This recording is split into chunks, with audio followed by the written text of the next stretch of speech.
Welcome all. இப்போ நான் சொல்றத அப்படியே இமேஜின் பண்ணுங்க. கூகுள், மைக்ரோசாஃப்ட், அமேசான், இன்ஸ்டாகிராம் இந்த கம்பெனிஸ்லாம் இல்லாத ஒரு உலகத்தை இமேஜின் பண்ணி பாருங்க. Well, sounds impossible. Because the moment நம்ம காலையில் எந்திரிக்கிறதுல இருந்து ஏதாச்சும் சர்ச் பண்ணணும்னா கூகுள் யூஸ் பண்றோம், ஒர்க்குக்கு மைக்ரோசாஃப்ட் டீம்ஸ், ஏதாச்சும் ஆர்டர் பண்ணணும்னா அமேசான், என்டர்டைன்மெண்ட்டுக்கு இன்ஸ்டாகிராம். ஸோ நம்ம டே டு டே ஆக்டிவிட்டீஸ்ல இது ஒரு பார்ட் ஆயிடுச்சு. கரெக்டா? இந்த companies billions of dollars earn பண்றாங்க எவ்ரி இயர். ஆஸ் அ இன்வெஸ்டரா நம்ம இதுல ஒரு பார்ட்டா இருக்குமா? இது ஒரு big question. And then most importantly, wealth building opportunities அப்படின்றது ஒரு கண்ட்ரியில மட்டும் இல்ல, மற்ற கண்ட்ரீஸ்ல இன்வெஸ்ட் பண்றதுலயும் நம்மளுக்கு ஆப்பர்ச்சுனிட்டி இருக்கு. கரெக்டா? Now how to invest in other countries, that is how to invest in international markets. கரெக்டா? So let's learn. சரி, ஓகே, இந்த கம்பெனிஸோடைய ப்ராடக்ட்ஸை நம்ம எவ்ரிடே யூஸ் பண்றோம், அண்ட் தென் அந்த கம்பெனி குரோ ஆகுது, every thing is fine. But investing in abroad really whether it makes sense? அது உங்களுக்கு ஏதாச்சும் பெனிஃபிட் இருக்கா? First, how to invest in international markets பார்க்கறதுக்கு முன்னாடி why to invest in international மார்க்கெட்ஸை நம்ம புரிஞ்சுக்கலாம். 3 ஃபேக்டர்ஸ் நான் கவர் பண்றேன். அதுக்கப்புறம் ஒன் பை ஒன்னா ஜஸ்ட் இந்த மாதிரி பண்ணணும் அந்த மாதிரி பண்ணணும்னு மட்டும் சொல்ல மாட்டேன். I will walk with you and I will show you how it is done. Okay okay, just give me some time. நான் why to invest in international markets. Okay, நான் சொன்ன மாதிரி 3 ஃபேக்டர்ஸ் நான் ஒன் பை ஒன்னா சொல்றேன். Okay, first one, நான் சொன்ன மாதிரியே குளோபல் கம்பெனிஸ்ல நம்மளுக்கு இன்வெஸ்ட் பண்றதுக்கான ஆப்பர்ச்சுனிட்டி கிடைக்குது. இது ஒரு இம்பார்ட்டன்டான பாயிண்ட். இதை பத்தி நம்ம டீட்டெயிலா போவோம்னா because every one already knows it. கரெக்டா? Second one, portfolio diversification. கரெக்டா? லாஸ்ட் வீடியோல நான் இதை பத்தி கவர் பண்ணியிருந்தேன். அதாவது வாரன் பஃபெட் என்ன சொல்லியிருக்காரு? Never put all eggs in one basket. உங்களுடைய மொத்த இன்வெஸ்ட்மெண்ட்டும் இந்தியன் எக்கனாமிலே கவர் ஆகிருந்தது அப்படின்னா இந்தியன் மார்க்கெட்ஸ் ஆவரேஜா பெர்ஃபார்ம் பண்ணும்போது உங்களுடைய இன்வெஸ்ட்மெண்ட்டும் ஆவரேஜா தான் பெர்ஃபார்ம் பண்ணிருக்கும். கரெக்டா? சப்போஸ் நீங்க அவுட் சைட், அதாவது அப்ராட்ல இன்வெஸ்ட் பண்ணிருந்தீங்கன்னா அந்த மார்க்கெட்ஸ் நல்ல நல்ல ரிட்டர்ன்ஸ் கொடுத்திருந்ததுன்னா உங்களுடைய இன்வெஸ்ட்மெண்ட், அதாவது உங்களுடைய ரிட்டர்ன்ஸ் ஓரளவுக்கு நல்ல டீசென்டா இருக்கும். Right? So that is why portfolio diversification, and அது வந்து உங்களுடைய ரிஸ்கையும் கம்மி பண்ணும். That is second most important thing. அதுவும் one among the reason why we are considering to invest in international markets. Okay, and finally most important, INR, அதாவது Indian rupees தான், வேற ஒன்றும் இல்லை, டிப்ரிஷியேஷன் அப்படின்னு சொல்லுவாங்க. சரி, சிம்பிளா நான் ஒன்று சொல்றேன். ஒரு 10 இயர்ஸுக்கு பிஃபோர் $1 எவ்வளோ, லைக் $1 ஈக்குவலண்ட் எவ்வளோன்னு நினைக்கிறீங்க? நான் சொல்லட்டுமா? 60 rupees. இப்போ அதே $1 ஈக்குவலண்ட் எவ்வளோ சர்ச் பண்ணீங்கன்னா உங்களுக்கே தெரியும், இட் இஸ் 83 rupees. அப்படின்னா என்ன அர்த்தம்? 60 ரூபாய் சேர்ந்தாதான் $1 இருந்தது 10 வருஷத்துக்கு முன்னாடி. இப்போ 83 ரூபாய் சேர்ந்தாதான் $1 ஈக்குவலண்ட். அப்படின்னா என்ன அர்த்தம்? விச் மீன்ஸ் நம்மளுடைய இந்தியன் ருபியுடைய வேல்யூ கம்மி ஆயிட்டே போகுது அண்ட் டாலருடைய வேல்யூ இன்க்ரீஸ் ஆயிட்டே போகுது. சரி, இன்னொரு எக்ஸாம்பிளும் கொடுக்குறேன். This will definitely make you understand. சரி, இப்போ நீங்க ஒரு $1000 இன்வெஸ்ட் பண்ணீங்கன்னு வச்சுக்கோங்க. ஒரு 10 இயர்ஸ்க்கு பிஃபோர் நீங்க $1000 இன்வெஸ்ட் பண்ணீங்க அப்ராட்ல, அதாவது யூஎஸ் ஸ்டாக் மார்க்கெட்ல இன்வெஸ்ட் பண்ணீங்க. பெருசா ரிட்டர்ன்ஸ் வரல, ஜஸ்ட் ஃபார் சும்மா ஒரு ஹைபோதெட்டிக்கா அப்படியே வச்சுக்கோங்க. அவ்வளவு பெரிய ரிட்டர்ன்ஸ் இல்லை. இப்போ அதே $1000 பெருசா ரிட்டர்ன்ஸ் இல்லை, அப்படியே தான் இருக்குன்னு வச்சுக்கலாம், ஸ்டாக்னெட்டா இருக்கு. No what will be its worth? நீங்க 10 இயர்ஸ்க்கு பிஃபோர் இன்வெஸ்ட் பண்ணும்போது $1 எவ்வளவு சொன்னேன்? 60 rupees. அப்போ 60,000 இன்வெஸ்ட் பண்ணிருந்தீங்க. இப்போ டாலருடைய வேலை 83. இப்போ எனக்கு சொல்லுங்க, உங்க இன்வெஸ்ட்மெண்ட் ஒழுங்கா பெர்ஃபார்ம் பண்ணல, பட் ஆனா உங்களுடைய வேல்யூ இன்க்ரீஸ் ஆயிருக்கல. அது எப்படி? பிகாஸ் உங்களுடைய இந்தியன் ருபி டிப்ரிஷியேட் ஆயிடுச்சு, பட் டாலருடைய வேல்யூ இன்க்ரீஸ் ஆயிடுச்சு. That's why you invested 60,000, no returns, but even though உங்களுடைய ரிட்டர்ன்ஸ் ஜஸ்ட் 83,000 மாறி இருக்கு. It's because INR depreciation. So இது ஒரு important factor why you have to consider to invest in international markets. Okay, got it? Okay, அதாவது international மார்க்கெட்ஸ்ல invest பண்றதுக்கு multiple ways இருக்கு. அதுல 2 சிம்பிளான ஈஸியான வேஸை நான் உங்களுக்கு இந்த வீடியோல கவர் பண்றேன். ஓகேவா? ஒன் பை ஒன்னா நம்ம போகலாம். சரி, ஃபர்ஸ்ட் ஒன் வந்துட்டு டைரக்ட் யூஎஸ் ஸ்டாக் இன்வெஸ்டிங். அதாவது டைரக்டா நம்ம கூகுளோடைய ஷேர்ஸ், டைரக்டா நம்ம அமேசான், மைக்ரோசாஃப்ட் அதோடைய ஷேர்ஸை நம்மளால வாங்க முடியும். இது ஒரு ஒன் வே. இன்னொன்னு, ETFs மூலியமா இன்டர்நேஷனல் மார்க்கெட்ஸ்ல இன்வெஸ்ட் பண்றது. அண்ட் ஒன்ஸ் அகெயின், இது என்னுடைய favourite approach and I guess many will like this approach. ஓகேவா? நம்ம ஒன் பை ஒன்னா பார்க்கலாம். ஃபர்ஸ்ட், நான் டைரக்டா எப்படி யூஎஸ் ஸ்டாக்ஸ்ல நம்ம இன்வெஸ்ட் பண்ணலான்றதை நான் முதல்ல கவர் பண்றேன். ஸோ ஃபர்ஸ்ட் பார்ட், என்ன சொல்லியிருந்தேன், டைரக்ட் யூஎஸ் ஸ்டாக் இன்வெஸ்டிங். டைரக்டா எப்படி நம்ம யூஎஸ் ஸ்டாக்ஸை நம்மளால வாங்க முடியும்? ஃபர்ஸ்ட் பாயிண்ட், நீங்க சில இம்பார்ட்டன்டான பேசிக் திங்ஸ் தெரிஞ்சுக்கணும். நான் சைடில் அட்டாச் பண்றேன். லெட்ஸ் சே இப்போ எனக்கு வந்து அமேசான் ஷேர் வாங்கணும். நான் சைடில் அட்டாச் பண்றேன். நீங்க பாருங்க, ஒரு நம்பர் இருக்கு, அதுக்கு என்ன இருக்கு, யூஎஸ்டி, விச் மீன்ஸ் இந்தியன் ருபீஸ்ல நம்மளால வாங்க முடியாது, யூஎஸ்டில வாங்கணும். செகண்ட் திங் என்னது, இந்தியன் ருபீஸ்ல வாங்க முடியாது, அப்போ யூஎஸ்டிக்கு மாத்தி தான் நம்ம இந்த ஸ்டாக்ஸை வாங்க முடியும். இப்போ எப்படி கன்வெர்ட் பண்றது? It's not complex nowadays. இப்போ இது வந்து ரொம்ப சிம்பிளா சில ஆப்ஸ் நம்மளுக்கு இது பண்ணி கொடுத்துருது. ஓகேவா? இந்த வீடியோல நான் ஐஎன்டி மணி அப்படின்ற ஒரு ஆப்பை எக்ஸ்பிளைன் பண்றதுக்கும் எஜுகேஷன் பர்பஸ்க்காக நான் யூஸ் பண்றேன். இது ரெக்கமெண்டேஷன் கிடையாது. இது உங்களுக்கு பிடிச்சிருந்ததுன்னா நீங்க யூஸ் பண்ணலாம், இல்ல தேர் ஆர் அதர் ஆப்ஸ் கூட இருக்கு மார்க்கெட்ஸ்ல, எது உங்களுக்கு நல்ல பெஸ்டா தோணுதோ நீங்க அதை யூஸ் பண்ணலாம். Okay, this is not a recommendation, but நான் பர்சனலா இது யூஸ் பண்ணிருக்கேன், அதனால இது உங்களுக்கும் சொல்லலாம் அப்படின்னு சொல்லிட்டு நான் சொல்றேன். ஓகே, ஸோ எண்ட் மணி அப்படின்ற ஒரு ஆப். இப்போ நான் சொல்லியிருந்தால யூஎஸ் டாலர்ல தான் நம்ம இன்வெஸ்ட் பண்ண முடியும். நான் உங்களுக்கு ஒரு எக்ஸாம்பிளோட சொல்றேன். லெட்ஸ் சே எனக்கு வந்து ஒரு 1000 rupees நான் வந்து இன்வெஸ்ட் பண்ணுவோம், யூஎஸ் ஸ்டாக் மார்க்கெட்ஸ்ல வந்து 1000 rupees இன்வெஸ்ட் பண்ணுவோம் அப்படின்னு நான் நினைக்கிறேன். இப்போ நான் உடனே என்னுடைய 1000 rupees நான் என்னோட எண்ட் மணியில டெபாசிட் பண்ணுவேன். இப்போ எண்ட் மணி என்ன பண்ணணும்னா, இந்த $1000 ஈக்குவலன்ட் அந்த டைம்ல யூஎஸ் டாலர் எவ்வளவு இருக்கு, ஒரு $1 எவ்வளவு இந்தியன் ருபீஸ் இருக்குல்ல, அந்த கால்குலேஷன் படி இந்த 1000 அது அதோடைய ஈக்குவலன்ட் டாலர்ஸா சேஞ்ச் பண்ணி என்னுடைய வாலெட்ல ஸ்டோர் ஆயிடும். இப்போ யூஎஸ்டியா கன்வெர்ட் ஆயிடுச்சா? சூப்பர். இப்போ என்னால இந்த ஸ்டாக்ஸ் எல்லாம் ஈஸியா வாங்க முடியும், ரைட்டா? சூப்பர். சரி, ப்ரொசீட் பண்றதுக்கு முன்னாடி ஒரு இம்பார்ட்டன்டான ஒரு ரூல் உங்களுக்கு சொல்லிடுறேன், ஓகேவா? அதாவது ஆர்பிஐ, நம்மளுடைய ரிசர்வ் பேங்க் ஆஃப் இந்தியா இருக்காங்கல்ல, அதுல ஒரு ஸ்கீம் இருக்கு, என்னன்னா எல்ஆர்எஸ். நியூ டேர்ம் தெரியும் சொல்றேன். அதாவது லிபரலைஸ்டு ரெமிட்டன்ஸ் ஸ்கீம் அப்படின்னு சொல்லுவாங்க. அதாவது ஒரு இந்தியன் சிட்டிசனா இருந்தா ஒரு ஃபினான்ஷியல் இயர்னா ஏப்ரல்ல இருந்து மார்ச்சுக்குள்ள நம்மனால இந்த ஸ்கீம் படி என்ன சொல்லுதுன்னா $250,000 நம்மனால அப்ராடுக்கு டிரான்ஸ்ஃபர் பண்ண முடியும். ஓகேவா? $250,000 எவ்வளவு இந்தியன் ருபீஸ்ல 2.08 crores, which is huge. ஓகேவா? ஸோ இது எந்தெந்த பர்பஸுக்கு? மெடிக்கல் பர்பஸா இருக்கலாம், இல்ல இப்போ நம்ம இன்வெஸ்ட்மெண்ட்டுக்கு பத்தி பேசிட்டு இருக்கோம், இல்லை இன்வெஸ்ட்மெண்ட் பர்பஸ்க்காக இருக்கலாம், எக்ஸெட்ரா.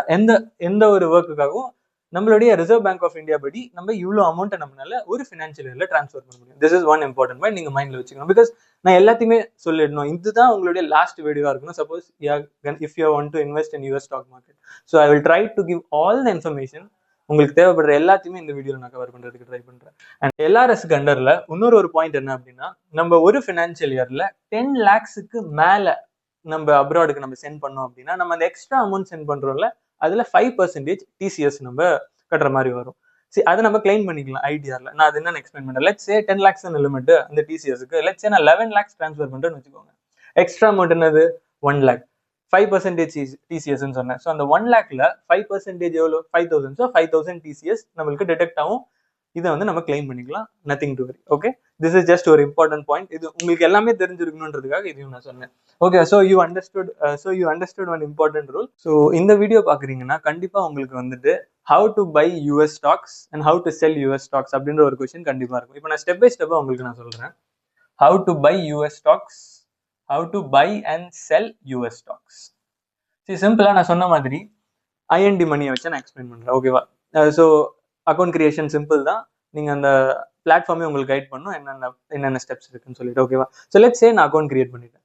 இப்போ லெட்ஸ் சே நான் வந்துட்டு யூஎஸ் ஸ்டாக் செக்ஷன்ல போயிட்டு அமேசான் அப்படின்ற ஒரு நேமை டைப் பண்றேன். இப்போ எனக்கு அமேசான் ஸ்டாக் வந்துருச்சு.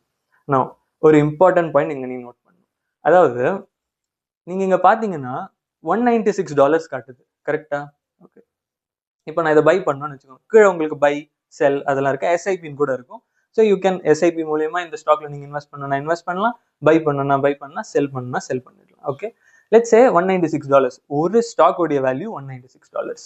நான் ஆல்ரெடி ஒரு சாம்பிள் அமௌண்ட் இன்வெஸ்ட் பண்ணியிருக்கேன், ஒரு எஜுகேஷனல் பர்பஸ்க்காக உங்களுக்கு டெமான்ஸ்ட்ரேட் பண்றதுக்காக. எவ்வளவு இன்வெஸ்ட் பண்ணியிருக்கேன்? $1.99, லைக் $2 க்ளோஸ் இன்வெஸ்ட் பண்ணியிருக்கேன். அது எப்படி இன்வெஸ்ட் பண்ண முடியும்? ஒரு ஷேரு $196 அமேசான். ஆனா நான் $2 அமேசான்ல இன்வெஸ்ட் பண்ணிருக்கேன். I own something in Amazon. What does it mean? This brings me to the next topic. அதாவது நீங்க யூஎஸ் ஸ்டாக்ஸ்ல fractional ஷேர்ஸ் வாங்க முடியும். அதாவது fractional ஷேர்ஸ்னா 1 ஷேர் அப்படிதான் வாங்கணும்னு அப்படின்னு அவசியம் இல்லை. 0.1 ஷேர்ஸ் கூட நீங்க வாங்கலாம். இந்தியன் ஸ்டாக்ஸ்ல இது பாசிபிள் இல்லை. இப்போ ஏ கம்பெனி, பி கம்பெனி, சி கம்பெனினா ஒரு ஷேர் தான் வாங்க முடியும், அதுதான் மினிமமே. பி கம்பெனினா ஒரு ஷேர் தான் வாங்க முடியும், அதுதான் மினிமமே. You getting it. But US ஸ்டாக்ஸ்ல this is possible. Fractional shares உங்களால் வாங்க முடியும் 0.1. நீங்க அங்க பாத்தீங்கன்னா நான் $2 இன்வெஸ்ட் பண்ணிருப்பேன். ஸோ அங்க ஒரு 0.00 something you're seeing, right? So which means I have bought some fractional shares in Amazon. இதே மாதிரி I have bought it in Microsoft, இதே மாதிரி Googleயும். So this is how it is done. Okay வா, you would have understood how this works. Okay, எப்படி செல் பண்ணும்? Suppose இப்போ நான் இதை வாங்கிட்டேன், இப்போ I own some fractional shares in these companies. இப்போ நான் இதுக்கு செல் பண்ணும், how will I do it? Simple, அதே தான், செல் இங்க கீழே இருக்குல்ல. So if you click it, you can sell it. So இப்படி தான் you buy any US stock and you sell any US stock through this platform. இந்த மாதிரி other platforms இன்னும் உங்களுக்கு அவைலபிளா இருக்கு. உங்களுடைய கன்வீனியன்ஸ்க்கு you can search and you can use that particular app. But this is how things happen. Okay, you got it? Okay, before moving to நான் next section போறதுக்கு முன்னாடி சில important things சொல்லிடுறேன். ஏன்னா நான் முன்னாடியே சொன்ன மாதிரி இந்த வீடியோ தான் உங்களுடைய லாஸ்ட் வீடியோ இருக்கும். சப்போஸ் நீங்க இன்டர்நேஷனல் மார்க்கெட்ஸ்ல இன்வெஸ்ட் பண்றதை பத்தி திங்க் பண்ணீங்க அப்படின்னா, because I have to give all the things which is necessary.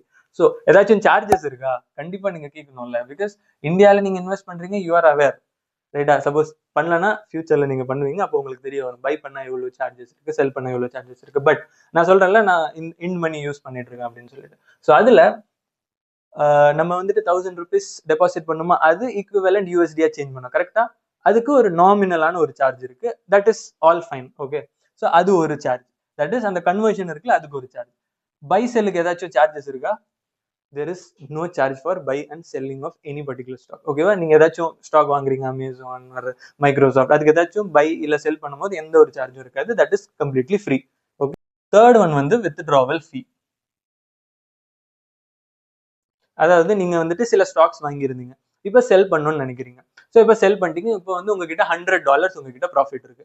இப்போ என்ன பண்றீங்க அப்படின்னா, ஓகே இப்போ நான் வெளியே எடுக்கணும்ல, ஆப்வியஸ்லி இந்தியன் ருபீஸ்ல வெளியே எடுக்கணும். இப்படி எடுக்கும் பொழுது ஒரு $5 there will be a withdrawal fee. அதாவது $100 இருந்ததுல உங்களுடைய ப்ராஃபிட் $5 கழிச்சிட்டீங்கன்னா $95. எஸ், ஸோ $95 உங்களுக்கு கிடைக்கும்.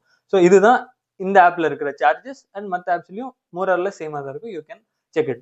ஸோ இன்கேஸ் நீங்க வித்ட்ரா பண்றதா நீங்க டிசைட் பண்ணிருந்தீங்க அப்படின்னா, மேக் ஷுர் நீங்க ஒரு நல்ல அமௌண்ட் இன்வெஸ்ட் பண்ணிட்டு இருந்தீங்க, that then only $5 will not be a matter for you. கரெக்டா? சின்ன அமௌண்ட் இன்வெஸ்ட் பண்ணிட்டு வித்ட்ரா பண்ணும்போதே $5 போச்சுன்னா, then it's you will feel like என்னுடைய ப்ராஃபிட்டே போயிடுச்சு அந்த மாதிரி ஒரு ஃபீல் இருக்கும். ஸோ மேக் ஷுர் ஒரு நல்ல ஒரு பிக் அமௌண்ட் இன்வெஸ்ட் பண்ணியிருந்தீங்கன்னா மட்டும் யூ கேன் இந்த ஒரு $5 வந்து உங்களுக்கு அவ்வளோ பெரிய மேட்டரா இருக்காது. ஓகேவா? இதோட பெட்டர் வே இருக்கு, நான் சொல்றேன். But I want to give all those steps. நான் நெக்ஸ்ட் கொஸ்டின் என்ன, டாக்ஸஸ், கரெக்டா? அதையும் சொல்லிடுறேன். So that this will completely உங்களுக்கு எந்த ஒரு பர்டிகுலர் கொஸ்டின் வந்தாலும் this will answer every thing. This video will answer every thing. அதாவது நீங்க அந்த ஸ்டாக், நான் லெட்ஸ் இப்போ நான் அமேசான் ஸ்டாக் வாங்கியிருக்கேன்னு வச்சுக்கோங்க, இதை வந்து நான் ஒரு 2 இயர்ஸுக்குள்ள நான் நான் ஜஸ்ட் என்கிட்ட நான் வாங்கி நான் வித்துட்டேன்னு வச்சுக்கோங்க, I bought it and I sold it அப்படின்னா, தென் இதை வந்து எந்த கேட்டகரியில வரும் அப்படின்னா, ஷார்ட் டேர்ம் கேபிட்டல் கெயின்ஸ் அப்படின்னு சொல்லுவாங்க, STCGல வரும். ஸோ ஓகே, 2 இயர்ஸ்க்கு மேல நான் அதை ஹோல்டு பண்ணி அதுக்கப்புறம் நான் செல் பண்ணேன்னா அது வந்துட்டு LTCGன்னு சொல்லுவாங்க, அதாவது லாங் டேர்ம் கேபிட்டல் கெயின்ஸ் கேட்டகரியில வரும். You got it? ஓகே, அதுக்கப்புறமேட்டுக்கா டிவிடெண்ட் டேக்ஸ் அப்படின்னு ஒன்று இருக்கு. ஒன்னா சொல்லிடுறேன். சப்போஸ் ஷார்ட் டேர்ம் கேபிட்டல் கெயின்ஸ்னா 2 இயர்ஸுக்குள்ளேயே நீங்க வாங்கி வித்துட்டீங்கன்னு வச்சுக்கோங்க, தென் உங்களுடைய இன்கம் டேக்ஸ் ஸ்லாப் இருக்குல்ல, அதுக்கேற்ற மாதிரி டேக்ஸ் இது போடுவாங்க. You got it? உங்களுடைய இன்கம் டேக்ஸ் ஸ்லாப் ரேட் இருக்கும்ல, அதுக்கேற்ற மாதிரி இந்த வந்து இந்தியாவில டேக்ஸ் போடுவாங்க. ஃபார் LTCG, அதாவது லாங் டேர்ம் கேபிட்டல் கெயின்ஸுக்கு 12.5% நீங்க இந்தியாவில் கட்டுவீங்க. ஓகேவா? சப்போஸ் 2 இயர்ஸ்க்கு மேல அந்த ஸ்டாக் இப்போ நான் அமேசான் ஹோல்ட் பண்ணிருக்கேன், 2 இயர்ஸ்க்கு மேல நான் ஹோல்ட் பண்ணி in case if I am making any profits, then it is 12.5%க்கு நான் டேக்ஸ் கட்டுற மாதிரி வரும் இந்தியாவில். Dividend tax 25%. 25%? சி, ஒன்றும் இல்லை, திஸ் இஸ் நத்திங் லைக், அதாவது இது வந்து நீங்க கிளைம் பண்ணிக்கலாம். ஓகேவா? டிவிடெண்ட்னா உங்களுக்கு தெரியும்ல, இட்ஸ் லைக் இப்போ வந்துட்டு நீங்க ஒரு ஷேர் வாங்குறீங்க, இப்போ நான் அமேசான்ல ஒரு ஷேர் வாங்கியிருக்கேன் அப்படின்னா, I am a part owner of that business, கரெக்டா? ஸோ அந்த கம்பெனி ஏதாச்சும் ப்ராஃபிட் மேக் பண்ணாங்கன்னா எனக்கு ஒரு ப்ராஃபிட்டை ஷேர் பண்ணுவாங்க, ஒரு ஸ்மால் அமௌண்ட்னு வச்சுக்கலாம். ஸோ அந்த ப்ராஃபிட்டுக்கு டேக்ஸ் போடுவாங்க 25%. But this is you can claim, ITR file பண்ணும்போது இதை நீங்க கிளைம் பண்ணிக்கலாம். Okay, so this is A to Z of how you invest in US stock market. Charges பத்தி சொல்லிட்டேன், டாக்ஸ் பத்தி சொல்லிட்டேன், எப்படி பை பண்ணணும், எப்படி செல் பண்ணணும், ஸ்கீம் நம்ம இந்தியாவில் RBI LRS ஸ்கீம் பத்தி வரைக்கும் சொல்லிட்டேன். This is what you need to know if you gonna investing in US stock market. Okay, so இது வந்து ஒரு கம்ப்ளீட் கைடா இருக்கும்னு நான் நம்புறேன். நான் செகண்ட் பார்ட்ல என்னுடைய ஃபேவரட் அப்ரோச்னு நான் நினைக்கிறேன். அது நிறைய பேருக்கு ஃபேவரட்டாகவும் இருக்கும். இதுல வந்துட்டு பெருசா எந்த ஒரு LRS ஸ்கீமோ இல்லை எந்த ஒரு சார்ஜஸோ அவ்வளோ பெருசா இருக்காது. இட்ஸ் லைக் நம்ம இந்தியன் ஸ்டாக்ஸ் வாங்குறோம்ல அந்த மாதிரி தான். பட் ஆனால் we will be investing in international markets. Sounds interesting?